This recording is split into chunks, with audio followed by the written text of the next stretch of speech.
ఎన్టీఆర్ కు ఆత్మాభిమానం ఎక్కువే. తెలుగు వాళ్లను తక్కువ చేసి చూపితే సహించేవాడు కాదు. తెలుగు వాళ్లను తెలుగు వాళ్లుగా చూడాలని కోరుకునేవారు. మద్రాసీలుగా తెలుగు వాళ్లను చూడడాన్ని ఆయన ఏనాడు కూడా జీర్ణించుకోలేదు. మొండితనం కూడా ఎక్కువే. తాననుకున్నది సాధించేవారు. కానీ అలాంటి మహానాయకుడిని ఆఖరి రోజుల్లో చిత్రహింసలకు గురిచేసిన చంద్రబాబు ఎపిసోడ్ కథానాయకుడిలో లేకపోవడం మోసమని సినిమా చూసిన రోజా విరుచుకుపడ్డారు. ఎన్టీఆర్ జీవిత చరిత్ర ఆధారంగా కథానాయకుడు ఈ రోజు ప్రపంచవ్యాప్తంగా విడుదలై మిక్స్డ్ టాక్ తో దూసుకెళ్తోంది. ఈ సినిమాపై పలువురు సెలబ్రిటీలు ప్రశంసలు కురిపిస్తుండగా యువ వర్గం మాత్రం అసంతృప్తిని వెళ్లగక్కుతున్నారు.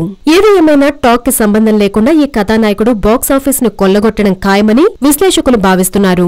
ఇక తెరపై బాలయ్యను చూస్తుంటే గూస్ బంప్స్ వస్తున్నాయంటూ అభిమానులు వెర్రెక్కిపోతున్నారు. అన్నగారిని మాకు మళ్లీ చూపించిన బాలయ్య బాబుకు థ్యాంక్స్. సినిమాలో దివిసీమ ఎపిసోడ్ చూసి ఎమోషనల్ గా ఫీల్ అయ్యాం. మ్యూజిక్ క్లైమాక్స్ చాలా బాగుంది. కీరవాణి 100% న్యాయం చేశారు. క్రిష్ డైరెక్షన్ చాలా బాగుందని నందమూరి అభిమానులందరూ సంబరాల్లో మునిగి తేలుతున్నారు. హలో, మిమ్మల్నే యోయో టీవీ యాప్ డౌన్లోడ్ చేసుకున్నారా? ఇంకా లేదా? మీ యాప్ స్టోర్ కి వెళ్ళి వెంటనే డౌన్లోడ్ చేసుకోండి.